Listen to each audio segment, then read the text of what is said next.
Cobra's Curse at Busch Gardens Tampa is a Mack Rides family spinning coaster that opened in 2016 at the park, featuring a max height of just 70 feet, a max speed of only 40 miles an hour, and a track length of 2,100 feet of track. These coaster stats really are not impressive in the slightest, and there's no doubt that it's a family coaster. However, what this ride does is insanely unique, making it one of the world's best family coasters in my opinion. The layout isn't too impressive, however, everything that this coaster does, from its theming to the actual ride experience, impressed me in almost every single way, and in this video I will go fully in depth into why this is one of my favorite family coasters. Upon opening in 2016, this would be located in the Egypt section of Busch Gardens, making it the second roller coaster in that themed area. The first would be Montu, a B&M inverted coaster that opened in 1996. So even though Cobra's Curse would definitely be less intense, it would be a fantastic contrast to the ride, and it would give Busch Gardens another much-needed family roller coaster. However, in no way would this be an ordinary family coaster. Mack Rides does sell traditional spinning coasters, where the cars will spin freely throughout the course and be fairly predictable throughout the ride experience. However, Cobra's Curse was nearly the opposite. As soon as you exit the station, you go up an elevator lift hill. That's strange, but not too unique. The first third of the ride is taken where the trains are locked and the riders face forwards. This includes the largest drop, a steeply banked turn, and a helix. Then you rise up into the mid-course brake run where you come to a near stop and the cars rotate 180 degrees. You then go through the second third of the ride fully backwards. You then rise up the main lift hill and go through the last third of the ride freely spinning. This is the most fun part of the ride in my opinion. However, the ride experience isn't the only thing that makes this coaster unique. The park also spent a ton of money on theming this ride and the area around it.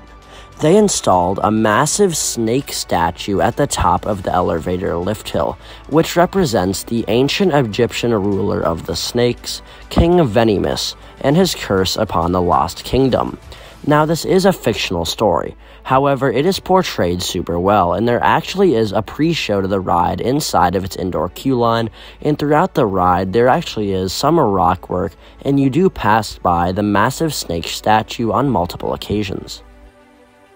As soon as you dispatch this coaster station, you rise up this elevator lift hill, which is fairly exciting and it gives you a great view of the park around you. But once you get to the top, you lock in with the track and you start to roll forward.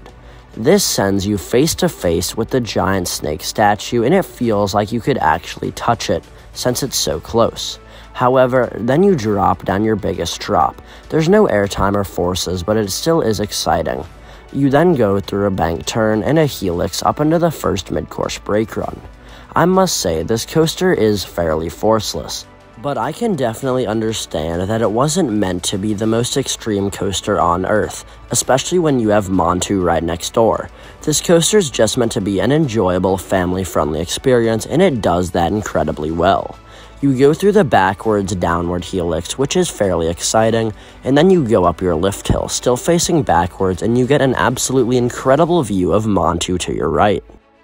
After going up your lift hill, which is fairly quick, you go down your second drop, and this is where the train starts to freely spin. You start with that drop and then go into a steeply banked turn over a pathway. And if I'm going to be honest, I didn't spin too much throughout this part of the ride. I was the only one in my car, so it wasn't super off balance as there wasn't much weight in it at all, so I just kind of remained sideways throughout the coaster. However, it was still a fun experience, and I do not knock the ride for this at all. Just a few other things to note about this ride before I give it a final score. Cobra's Curse is exceptionally smooth.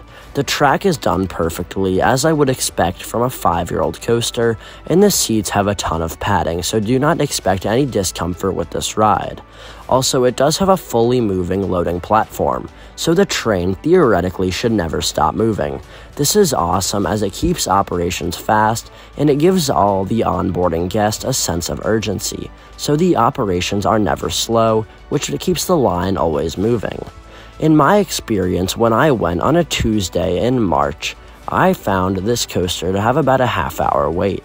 The park wasn't overly crowded or anything. I mean, Cheetah Hunt had about an hour line all day, but that coaster always has absurd queue lines, and everything else was 20 minutes or less. So this coaster, for me, never got crazy long lines. However, I would recommend hitting it early in the day if it is a large priority for you.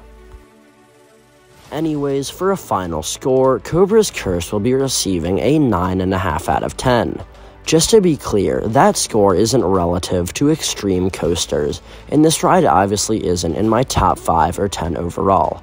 However, compared to other family coasters, this one is absolutely one of the best.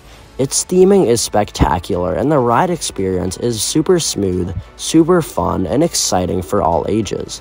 This was a slam dunk addition to Busch Gardens Tampa, and this is one of my favorite coasters in the park. Anyways, what are your guys' thoughts on Cobra's Curse at Busch Gardens Tampa? Let me know in the comments down below. And if you enjoyed this video, be sure to give it a like rating. And if you're new here, subscribe for more content just like this every single week on Hang Time Thrills. I'll catch you guys next time.